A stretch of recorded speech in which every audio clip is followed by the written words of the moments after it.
My name is Sarah. I am a 37-year-old stay-at-home mom. I've been married to my husband, John, for 8 years. We had difficulty having children, and it took us 4 years of fertility treatment. But our dream has finally come true. And to our surprise, we're expecting twins. I was so overjoyed that I cried in front of my doctor. When I told my husband about my pregnancy with twins, he was over the moon. Of course, my parents were delighted too. My in-laws, on the other hand, were utterly surprised. Well, isn't this something? Not only Bob, but you too, John? I wonder if we have the genes for twins running in our family. My mother-in-law said. Yes, indeed. My husband's younger brother, Bob, also has twins. Unlike us, Bob and his wife had children right after getting married. Their twin boys are currently 4 years old and at their mischievous stage. I'm quite anxious about raising twins, so it's reassuring to have someone nearby who I can consult about parenting. As the expected delivery date draws near, I struggle more with my huge belly. Being pregnant with a twin is anything but relaxing. It's a blessing to know that my twins have grown this much, without any major issues. These twins are doing their parents a favor even before they're born. I pondered, already feeling like a proud mom, as I somehow managed to get the housework done. What's this? This doesn't taste right. Despite efforts to keep up with housework, my husband keeps complaining. I'm sorry. I couldn't taste it because I was feeling sick. What's that about? Your morning sickness should be over by now, and you should be in your stable period. Stop making excuses. There's no stable period with a twin pregnancy. Don't make excuses. You're a stay-at-home mom, at least get your cooking right. And what's with this mess? My husband is always angry and complaining. He doesn't help with anything. He won't even take out the trash. Besides my husband who shows no sympathy, there's another one that stresses me out. What's with this mess? Just because you're pregnant doesn't mean you can slack off. I'm sorry. I've been feeling sick since morning. Seriously, can you even give birth like that? You know you won't be done after just popping babies. Your job as a mom starts only after that. Yes, I am aware. Now, go fix my lunch. My mother-in-law, who visits every day, is my biggest source of stress. My in-laws' house is about a 10-minute bike ride away. My mother-in-law shows up every day around noon, nags at me, then has me prepare lunch for her. And then she continues to nag and be mean to me until she leaves, a truly baffling behavior.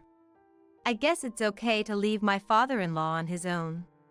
I'm at my wit's end with my mother-in-law's daily assaults. I finally brought it up with my husband. Listen, my due date is approaching. I'm thinking of going back to my parents' home. Huh? Aren't you supposed to going to be hospitalized before your due date? Just stay here until then. I'm scheduled for a C-section, so I'll be admitted to the hospital a little before my due date. Yes, but we don't know when labor will start, do we? Besides, honestly, it's tough having your mom over every day. What's that supposed to mean? I told my husband about the daily onslaught from my mother-in-law. He knew she was coming over every day, but he probably didn't know that she stays for long. He looks a bit surprised. Well, I understand it might seem a bit selfish, but isn't it because she feels comfortable with you? Huh? She likes being around you. She treats you like her own daughter, doesn't she? So be a little nice to her. Well, I could stand her before my belly got big, but now it's impossible. Don't you feel anything looking at this belly? As I pointed to my enlarged belly, my husband just shrugged his shoulders. Well, I guess it is big and might make moving around difficult. Do you realize how hard it is to walk with this belly? And yet, your mom keeps coming over and nagging me every day. She doesn't help at all. In fact, she just bosses me around. It might lead to irreparable consequences. Are you okay with our baby being affected? Well, I certainly don't want that. Then please talk to your mother. If you continue to ignore me, I'll fight for myself. As I talked, my emotions ran high, and words slipped out unexpectedly. Seeing my surprise, my husband's eyes widened. What's that? Are you talking about divorce? If things remain as they are, yes. I'm really at my limit. If I continue to be troubled by my MIL. If my husband continues to side with my mother-in-law. He probably realized I was serious about it and let out a deep sigh. I understand. Really? Really? Can't you believe me? It's not like that, but... To be honest, I am skeptical. There are signs that my husband values his mother more than me. Then let's do this. Prepare the divorce papers. Huh? If you think you can't trust me and it's not going to work, you can file them whenever you want. How about that? Can you believe me now? Yes. Seeing my husband's determination, I felt relieved. After that, my husband actually prepared the divorce papers and seemed to have warned his mother. In the end, I didn't return to my parents' place, but after that day there were no more onslaughts from my mother-in-law until I was hospitalized. Then I had a C-section and safely gave birth to twins. For a while after that, I stayed at my parents' home, somehow managing the whirlwind of first-time parenthood. However, as a new mom, I was struggling raising my twins. Then one day, my husband came to visit me at my parents' place. Can you come back home soon? Huh? It hasn't even been a month yet? It's already been a month. Aren't you just having too much fun while leaving the house? Fun. I have no such time. Being a mother to twins is tough. I'm enduring my painfully slow recovery from childbirth because of my advanced age, and yet I'm still taking care of our kids.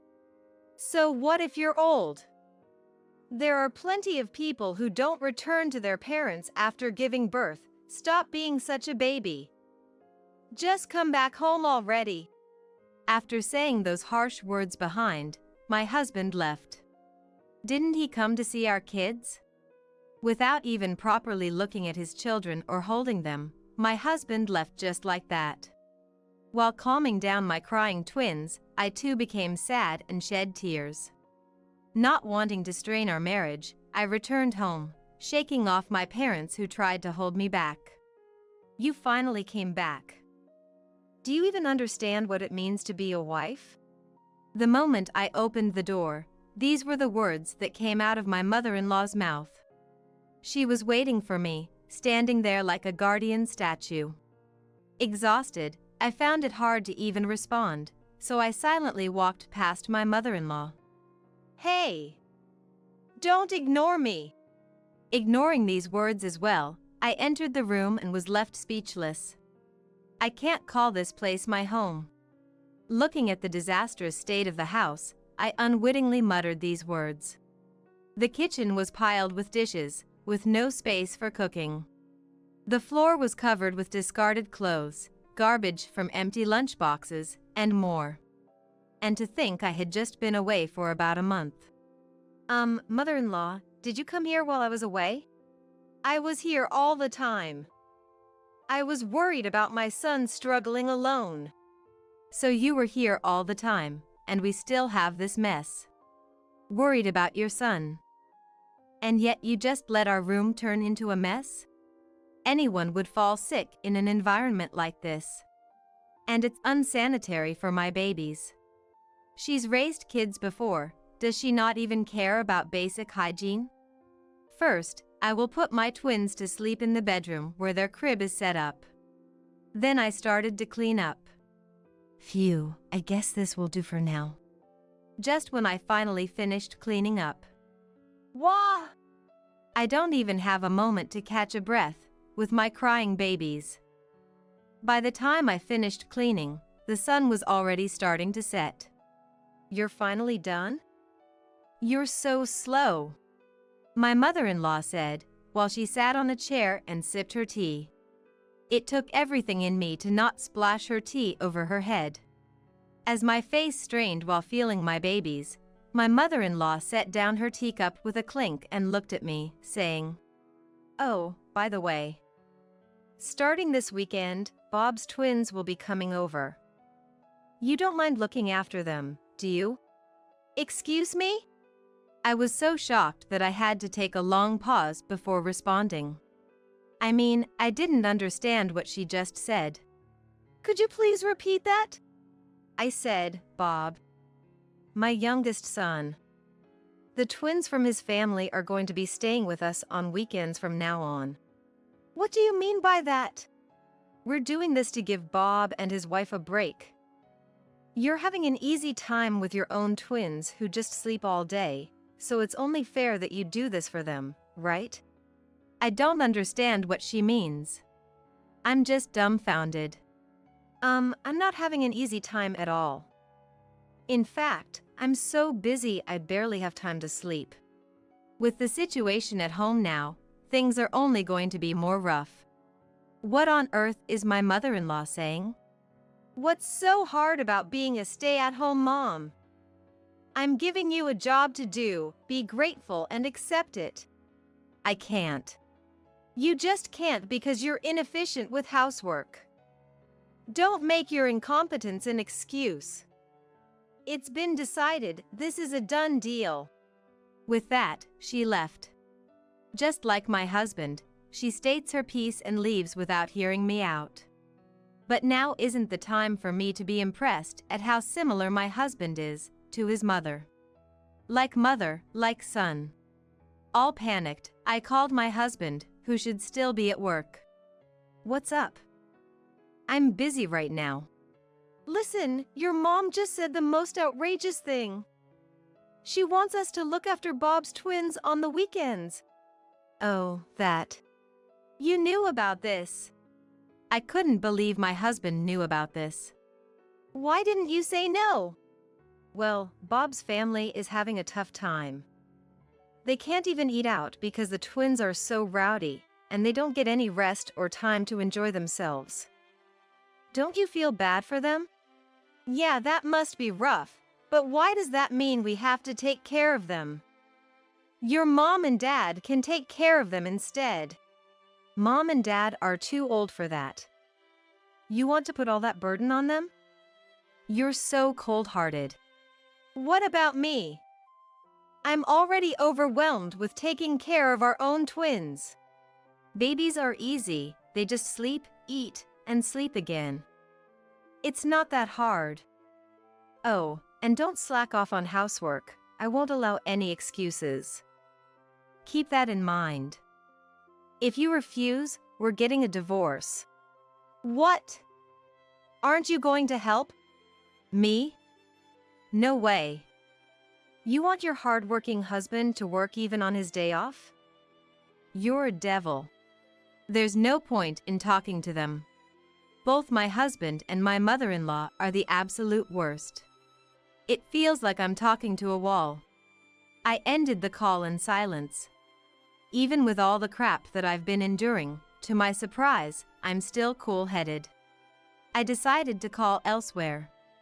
A few minutes later, having ended the call, I found myself gazing at my sleeping twins. The adorable faces of the twins gave me courage. My husband and mother-in-law were solely fixated on their own interest over these cute little twins. There's not a shred of consideration for me. Whether they're around or not, my workload won't change. So with both my husband and mother-in-law, I've decided to completely sever ties with them. That night, my phone rang. Looking at my phone screen, it was from my husband. Hello? I just got home. Why aren't you here? Where are you? I'm at my parents' house. What? You came back from the hospital. Why are you still at your parents' house? I went back home once and cleaned up. It's clean now, isn't it? So why are you at your parents' house now? Because I'm fed up with you. With that, I ended the call and then turned off my phone. I thought he might call my parents' house, but perhaps it was awkward for him if my parents picked up, so no call came. Instead, the next morning, my husband showed up. Hey, Sarah. You're here, aren't you? What the hell are you thinking? To my surprise, my mother-in-law was with him. The lovely mother-son duo had made their appearance. Can you not cause a scene this early in the morning? As I responded with a displeased face, my husband yelled, What the hell do you think you're doing? Hurry up and come back home. Yes, come back and take care of the house. What am I supposed to eat? My mother-in-law chimed in.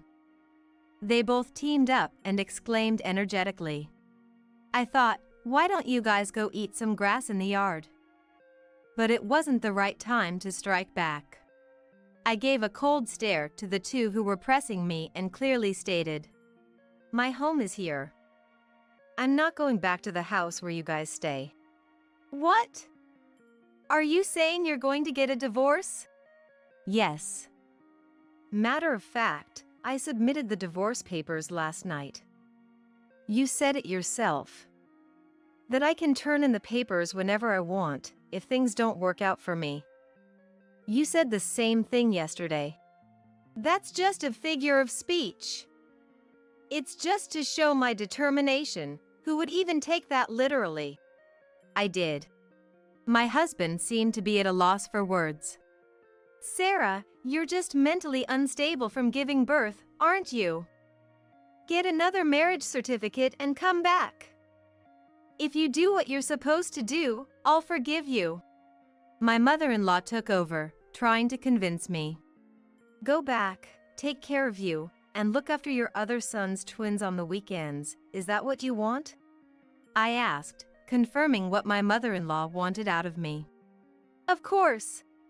I decline. What did you say? First of all, does Bob know that I am taking care of his kids? Huh? Bob didn't know that I was taking care of them, did he? Upon hearing this, my mother-in-law's face turned pale in an instant. Indeed. To my disbelief, my mother-in-law decided on her own to make me take care of Bob's twins. In fact, I had called Bob after I talked with my husband last night. When I explained the situation, Bob was very surprised. You're already taking care of your own twins, aren't you? I wouldn't dream of burdening you with our kids too. Sure, our twins can be a handful, but we love them to pieces. If we left them with you on our days off, we wouldn't get to play with them. In other words, my mother-in-law had taken upon herself to assume that Bob and his wife, who had casually mentioned that raising twins is hard, needed help. And so, she decided to take in the twins on her own. And then she tried to delegate the responsibility to me. I could never understand her.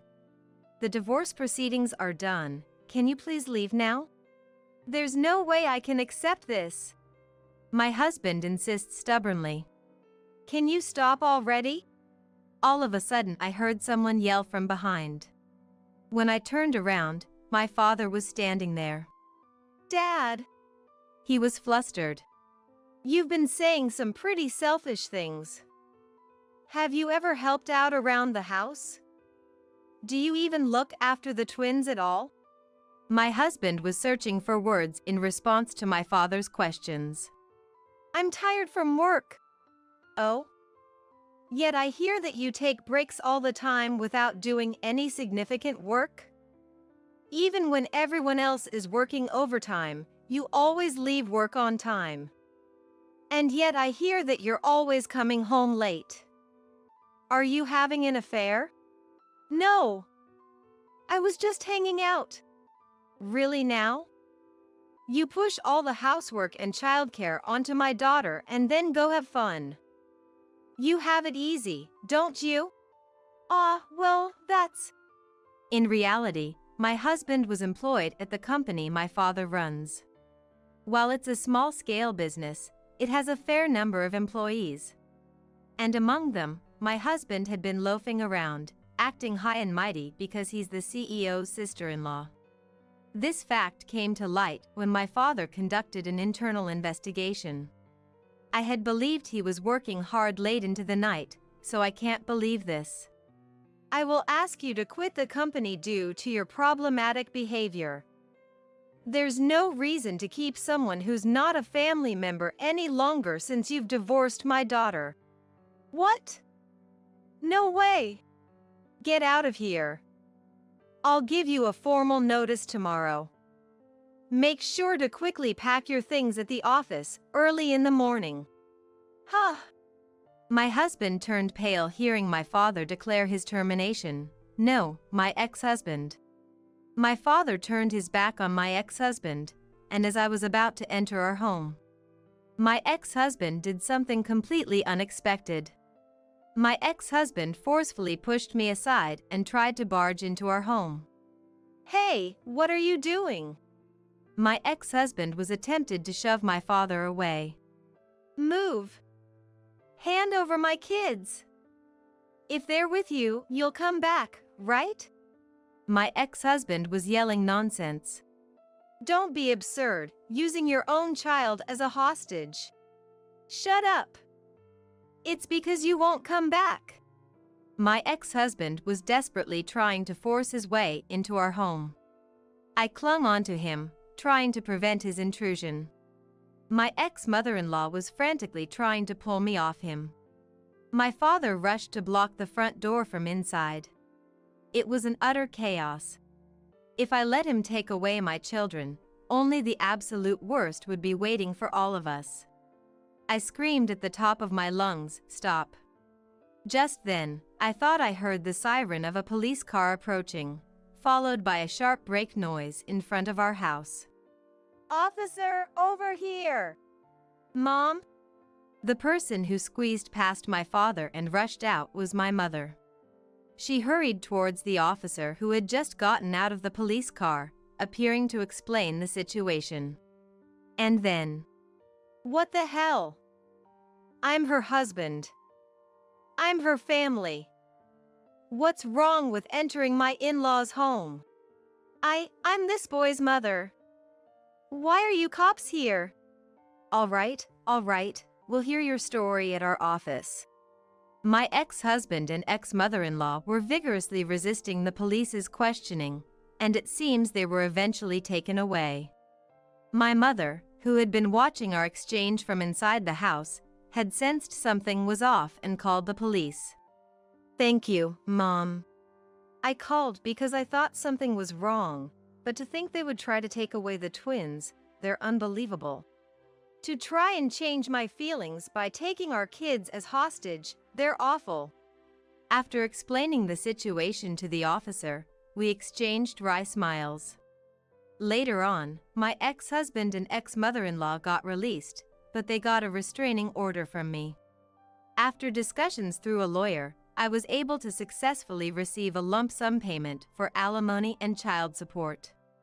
My ex-husband, who had been fired from my father's company and lost all his money, ended up living a hard life in a rundown apartment, working part-time. How do I know this? Because my ex-husband sent me numerous texts, repeatedly whining about his situation. I was wrong. I love you and the kids. Why was I so selfish? I've changed, can't we start over, or if you could just do the cleaning and laundry, I will forgive you. I will come back. I'll be waiting, and so on. Even though he says I was wrong, why does he end his texts with, I will forgive you? It doesn't make sense. Of course, I ignored him. I got fed up and finally blocked him. I heard from my ex-BAL, Bob, that my ex-mother-in-law had moved into my ex-husband's shabby apartment. Surprisingly, my ex-mother-in-law had apparently been asked for a divorce from my ex-FAL quite some time ago, which explains why she came over to our place often. My ex-mother-in-law, who used to pick on everything I did, turned out to be a hopeless housewife who couldn't do any chores. I heard my ex and his mother are constantly fighting, as neither of them can do basic chores. My mother and brother have caused you trouble. I am so sorry. Bob apologized to me over the phone, sounding sorry. Bob must have inherited my ex-father-in-law's senses. Raising twins must be tough. Please don't hesitate to consult me or my wife. His supportive words made me very happy. After hanging up the phone, the cries of the twins echoed throughout the house. All right, I'm coming. As I peacefully watch my adorable twins grow, I feel nothing but happiness. Right. I forgot, she exclaimed, rummaging through her small bag to pull out a white envelope. What's this? It's a letter I got from Grandma. She told me to read it in secret, away from Caleb. I took the letter from Scarlett. Just then, my sister arrived to pick Scarlett up, and I handed her over. After saying goodbye to Scarlett, I quietly opened the letter. Glancing over it casually, I was shocked. What? You're kidding, right? The content was hard to believe. Rushed, I went back to where Caleb was. As soon as I returned, Caleb spoke in a whiny tone. Hey Evelyn, I'm thirsty. Could you get me some juice or something? Ignoring his request, I swiftly flipped back the comforter and reached for Caleb's pants. What? Evelyn? Without hesitation, I pulled down his pants. What the heck are you doing all of a sudden? Caleb yelled, hastily trying to pull his pants back up. I sighed at the unfolding scene. Looks like Mom's prediction was right. Hey! What's the deal with suddenly pulling down someone's pants? Are you taking advantage of my inability to move? That's awful, isn't it? Caleb looked up at me, perplexed. Indeed, it was wrong to do it without saying anything. But without that, I wouldn't have been able to confirm it. My name is Evelyn, 32 years old. I graduated and joined the company, and it's been 10 years. With this tenure, I have a stable income and am trusted with various responsibilities at work. I've been leading a fulfilling life, but there was one worry. It's about my husband, Caleb, whom I've been married to for 5 years. Our encounter was at a friend's wedding. We just happened to sit at the same table. Ah, weddings are wonderful, aren't they? Really, they both look so happy. We didn't talk much, but I was impressed by how genuinely happy Caleb seemed for the bride and groom. Later, through a friend, Caleb made the first move, and we started dating smoothly. I want to marry you. After Caleb's straightforward proposal, we got married. The surprise came later. What? You've been divorced before? And you have a child? Yeah, and you see, my ex-wife is demanding child support. Despite his divorce, his ability to genuinely celebrate others' weddings was, in a way, impressive. About the child support, isn't it just better to pay it? That's part of being a father, right? No, the thing is, I'm out of money this month. What? I had a sneaking suspicion that Caleb's income wasn't great. But I never imagined I'd end up paying child support for a child I didn't know with my salary. I rushed into marriage. I didn't regret marrying him, to be honest. But the real issue was Caleb's carelessness with money and his failure to see the problem. I quit my job again. He'd say with a nonchalant smile, time and time again. You quit. What are we going to do now? It'll be fine. You're working too, Evelyn. We'll manage somehow. He was the definition of relying on others. I didn't want him to depend on my money. Did he marry me for my money? I sometimes wondered. But putting money aside, Caleb wasn't a bad husband. He was a bit unconventional, but that was what made life exciting and fun. Feeling like something sweet. Want to hit the convenience store? Now? Yeah. On a weekday night, on a whim, we'd end up at the convenience store, just for sweets. All right. I'm not sleeping until I beat this game tonight. Okay. Sometimes I'd end up pulling an all-nighter with him over a game. It was honestly tough at our age, but I didn't dislike his spirit. That's why I couldn't leave Caleb, despite his financial irresponsibility and job instability. He wasn't cheating, at least. I thought, as I let things slide, and before I knew it, here we were. But then, just the other day, I saw it. An unknown young woman sitting in the passenger seat of Caleb's car. I, who had prided myself on believing he would never cheat, felt like I'd been hit over the head from behind. The shock of Caleb's potential infidelity amidst my complete trust. Should I confront him directly or act covertly? After much thought, I consulted my sister. Married with an 8-year-old daughter, she had an immediate answer. Obviously, you gather evidence quietly. She was adamant that there was no benefit in alerting him without solid proof. So, following her advice, I focused on gathering evidence. Eventually, it became clear that Caleb was frequently seeing a woman. Her name is Abigail. She was the daughter of the owner of a private clinic where Caleb was a client. They mostly met on Thursday afternoons, driving around in Caleb's car. And I managed to capture them entering a hotel together several times. I thought he was honest about women at least. Disappointment hit me before anger. Married life wasn't unpleasant, but it wasn't easy either. In addition to the child support, I found out about his debt. Both were from before our marriage. Things I should have known about or were none of my business. He married me without disclosing these facts. Wasn't it almost like being deceived? There were times when I thought that. And I took pride in the fact that he was faithful. I never imagined even that would be betrayed. I'll confront him with everything and then leave. Caleb, carefree and nonchalant as ever, probably had no clue I knew about his secret.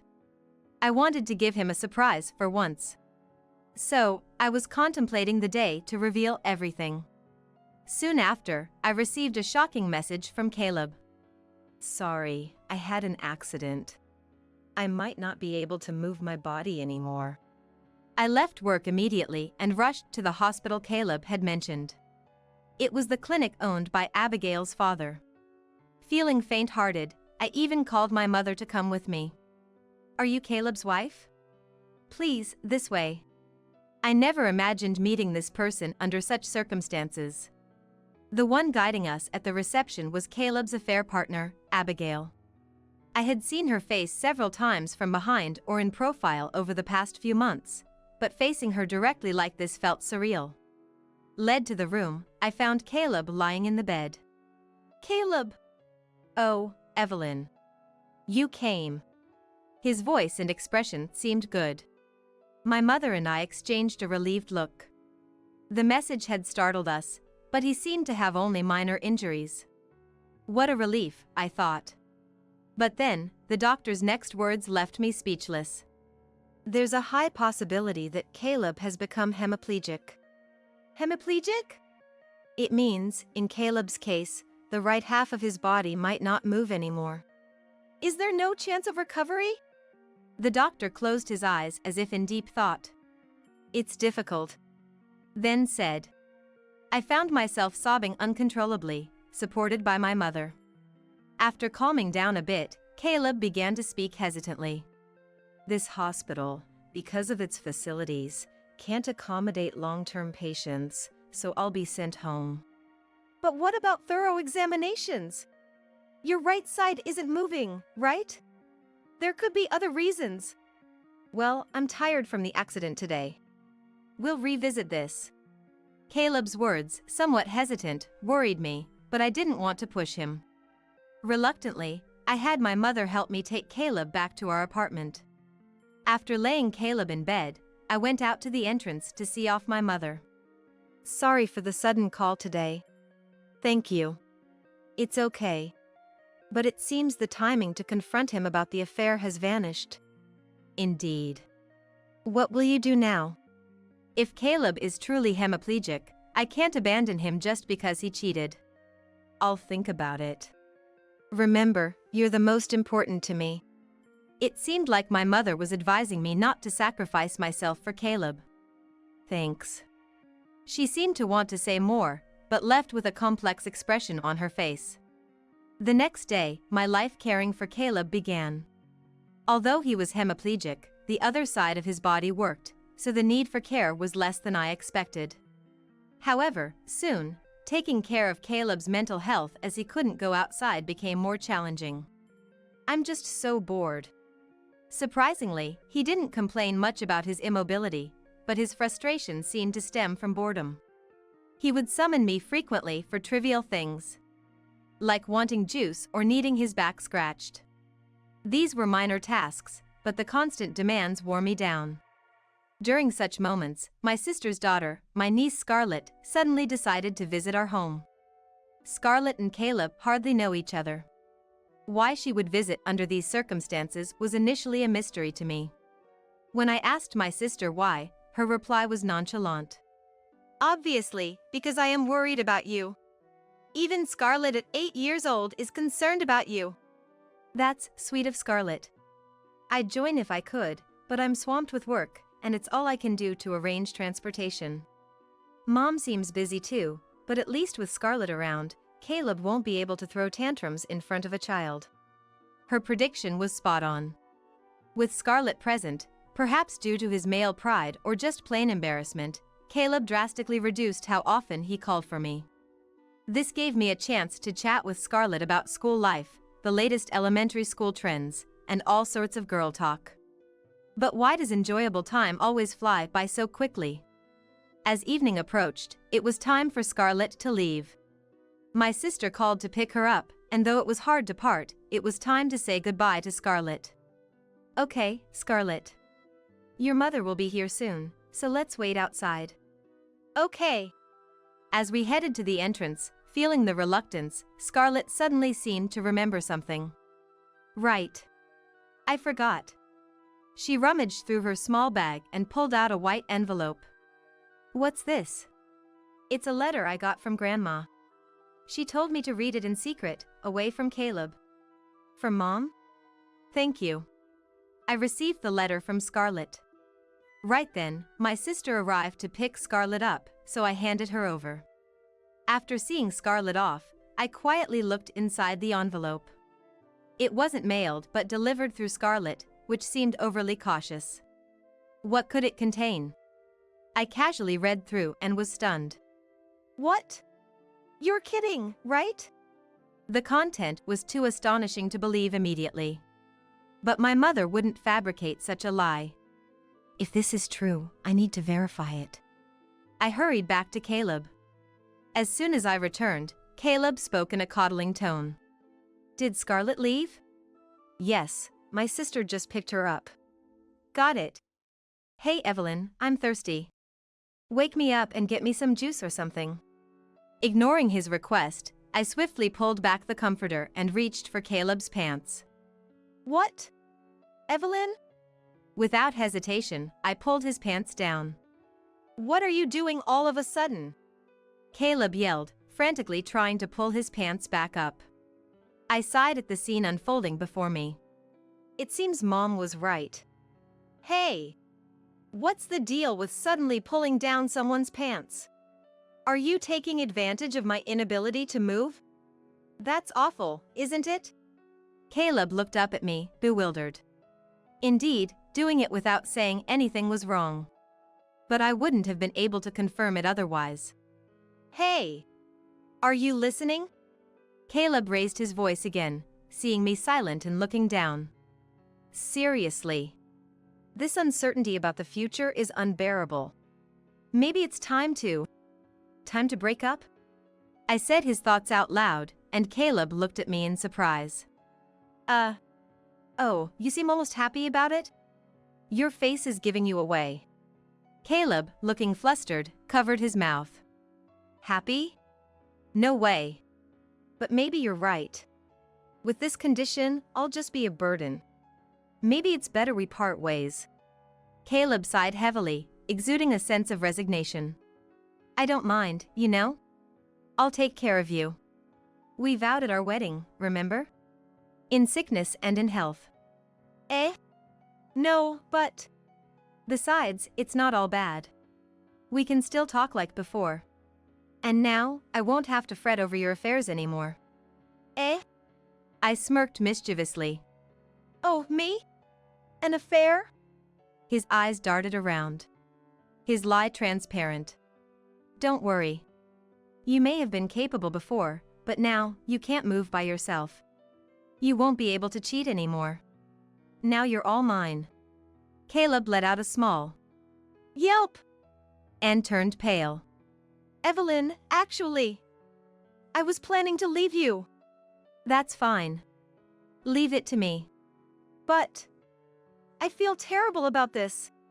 Don't feel guilty. We're a couple, after all. Despite my reassuring smile, Caleb trembled like a cornered deer. But just rest for now. I'll go prepare dinner.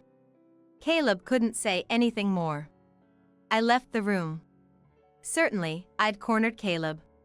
He'd surely take some action. I had believed Caleb was truly hemiplegic. It was the clinic of Abigail's father. I wanted to have it checked at a larger hospital, but Caleb resisted, so it never happened. Now I understand why he was so reluctant about hospitals and treatment. Immediately after leaving the room, I listened at the door. I'd left it slightly ajar, so Caleb wouldn't notice. I couldn't see inside, but I could hear everything Caleb did. Help! I'm in trouble. Soon, I heard him speaking to someone. He was on the phone. Speaking softly, perhaps wary of me. That's what she said. Before bringing up divorce, she insisted we won't separate. What should I do? Escape? Impossible. I'm too scared. She must know about you and me. She's unusually persistent about infidelity. She must know already. I heard it all. Now it was clear. Caleb was on the phone with his affair partner, Abigail. Please! Say it's a call from the hospital. Get me admitted somewhere else, any hospital. Otherwise, I don't know what Evelyn might do. As Caleb pleaded with the person on the phone, I knocked on the door. Caleb? Are you on the phone? May I come in? Oh! I'll hang up now. After waiting a moment, I entered to find Caleb looking paler than before, lying in bed. You look worse than before. Are you okay? Oh, I'm fine. Well, maybe not. Can you take me to the hospital? Of course, that sounds serious. I'll contact the hospital right away. Ah, thank you. He looked genuinely relieved. Thinking this was his ticket out. He's sorely mistaken. The real game is just beginning. I'll expose everything about Caleb and Abigail at the hospital. Upon arrival, Abigail greeted us. Caleb. Are you okay? Abigail. Thanks. I'm feeling a bit off. After what happened, it's understandable. Abigail smiled knowingly and looked at Caleb tenderly. Can I rest for a bit? I might even need to be admitted. He's not even a doctor to be making such decisions. But Abigail nodded understandingly and led us to a private room. We don't usually do admissions, but my father will come to check on you when he's available. Please wait here until then. About half an hour later, Abigail returned with the doctor. I had met him before. He's the clinic's director, Abigail's father. You're feeling unwell? Yes. Their exchange of glances was awkward. As Abigail's father raised his stethoscope to his ears, I raised my hand. Let's cut the act, shall we? What? Caleb, Abigail, and her father. All froze, except for me. Evelyn, what are you suddenly saying? Ignoring Caleb's protest, I grabbed his pants like before and yanked them down forcefully. Whoa! What are you doing? Stop it! Caleb scrambled to pull his pants back up. As I said before, something's off, right? Are you worried that if I become hemiplegic and useless as a man? I see. You were only after my body. I'm disappointed. Caleb pretended to be upset, not noticing the expressions of the others in the room. After your body? Unfortunately, I'm not as lewd as you guys. What did you say? You still haven't realized? Realized what? As Caleb tilted his head, Abigail whispered in his ear. Finally understanding, Caleb's eyes widened in shock. No, this is, well, that. Hemiplegic? You move too quickly for that. Everything's been exposed. Why keep up this poor act? The letter from my mother had only a few lines. I've looked into it, and there's a high chance Caleb's hemiplegia is an act, perhaps a lie to leave Evelyn? Maybe try pulling down his pants to see his reaction? Following my mother's advice led to this revelation. In a panic, Caleb, who was supposedly unable to move his right hand, easily pulled up his pants. So it was all an act from the start. No, that's not. Explain everything. Sweating profusely, Caleb complied. The day of the accident, the person riding next to Caleb in the car was Abigail. They were in the midst of an affair. The injuries were minor for both of us, but the car was badly damaged. I thought if the police got involved, Evelyn would find out. So I figured if I pretended to be severely injured, I could cover it up. The absurdity of it all left me speechless. Did you think you could keep up such a ridiculous life forever? No, well. Or was it all to hide your affair? That's not it. Before Caleb could respond, Abigail interrupted. Caleb was just trying to spare you the pain of a breakup. After all, finding out about an affair during a drive would be humiliating. So he told a kind lie about being hemiplegia, hoping for a smooth separation. Kind? How is cheating with someone much younger than himself, and then lying about it, kind? Stop it. Our love is real. Abigail said this proudly, but Caleb, shrinking in the background, looked like his elaborate lie had caught up to him. Is that so? Then you should have been upfront about it. Right, Abigail's father? Abigail's father flinched. His forehead glistened with more sweat than Caleb's. Well. The moment I realized the hemiplegia was a lie, I had a lot to say to you. Me? What might that be? Abigail's father looked at me with a forced smile. Perhaps he couldn't abandon his daughter. I felt sorry for him, but as a doctor, he did something he shouldn't have done. I guess you just listened to your daughters, please, but how did you feel watching me break down in tears? Don't you have any professional pride? Wasn't it empty to go as far as forging a medical report? Abigail's father seemed to catch his breath. He began to speak, carefully choosing his words. That wasn't forgery. It was a diagnostic error. How could such an obviously healthy man be mistakenly diagnosed as hemiplegia? He probably wanted to insist it was a mistake, not malicious forgery. Well, as for me, it doesn't really matter. Fortunately, I have relatives in both the medical and legal fields, so I'll be consulting with them. What? You can't. Abigail's father's complexion changed. Understandably so. For a private practitioner, reputation and client reviews are crucial. If it became known that he dirtied his hands as a doctor just to unite his daughter with her affair partner, the clinic's reputation would undoubtedly hit rock bottom.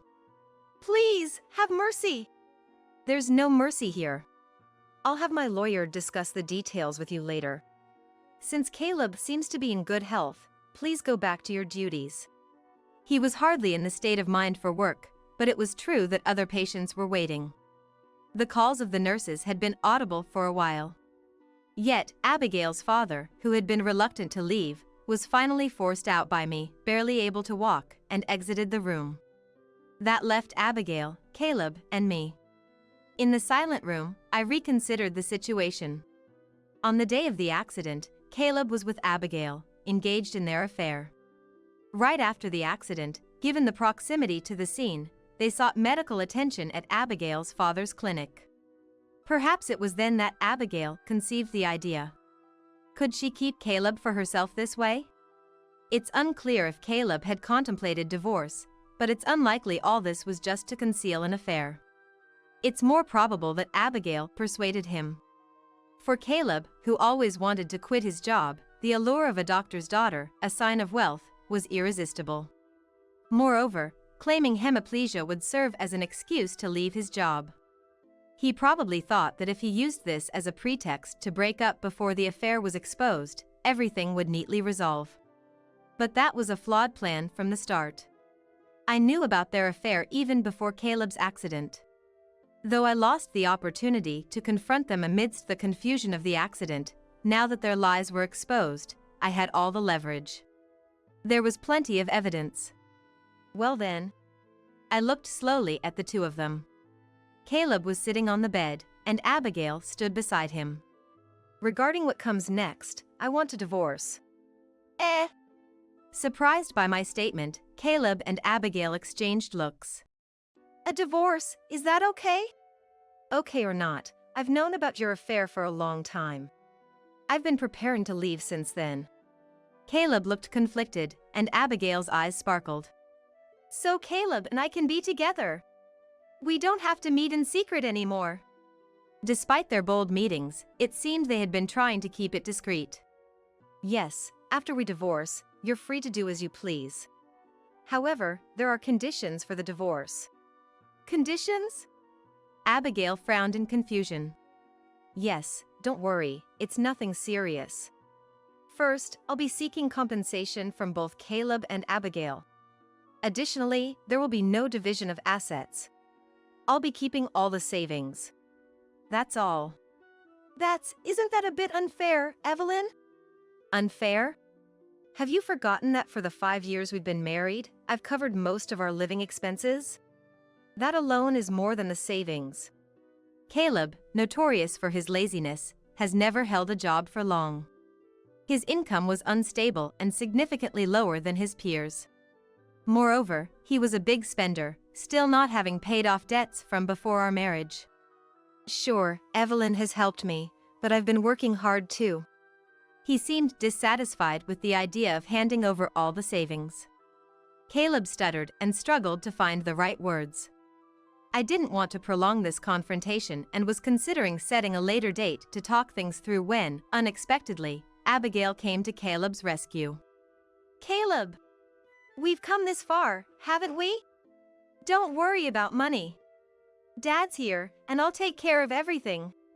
More than anything, I want us to freely express our love as soon as possible. Abigail. Love conquers all. In front of his soon-to-be ex-wife, the audacity of their display was astounding. What did Abigail see in him? That was a lingering question, but her intervention wrapped things up. All right, I'll leave the divorce papers, compensation, and the specifics to my lawyer. I'll send your belongings to Abigail's place. I suppose we won't be seeing each other anymore. Ah, well then. Take care. The two, already acting like a couple, cozied up to each other. I remembered something I had almost forgotten to mention. Oh, right. Don't forget to keep up with the child support payments. And try to at least make the interest payments on your debt. Abigail looked up at Caleb, standing beside her, in disbelief. What, child support? Debt? What's that about? Didn't you know? He has a child with his ex-wife. Oh, and don't get me wrong. I didn't steal him from his previous marriage. Caleb was already divorced when we met. A bit agitated. And the debt? Abigail asked. It was there even before we married. So, I don't know what it's for. How much is it? About $30,000, I believe. I smiled as I informed her, and Abigail's face went pale. Understandably so. With the added burden of paying me compensation, plus child support and debt, it's enough to make one feel faint. But we can work hard together to pay it off, right? Abigail, trying to motivate herself, clenched her fist and turned to face Caleb. Caleb. Yeah! And he nodded vaguely. Good for you, Caleb. You've got such a positive partner in Abigail. That should motivate you to find a new job. New job? Abigail's eyes were empty. Yes, because after this incident, Caleb hastily resigned. Now he's officially unemployed. He has no qualifications, so getting a full-time job might be challenging. But love conquers all, right? You'll manage. Abigail muttered under her breath. But still, there's that issue, she said. Abigail was clearly in shock, and Caleb was panicking. I waved goodbye to the two of them and left the hospital. Later, the divorce was finalized without issue. To my slight concern, Abigail's father paid all the compensation, probably fearing that I might spill everything.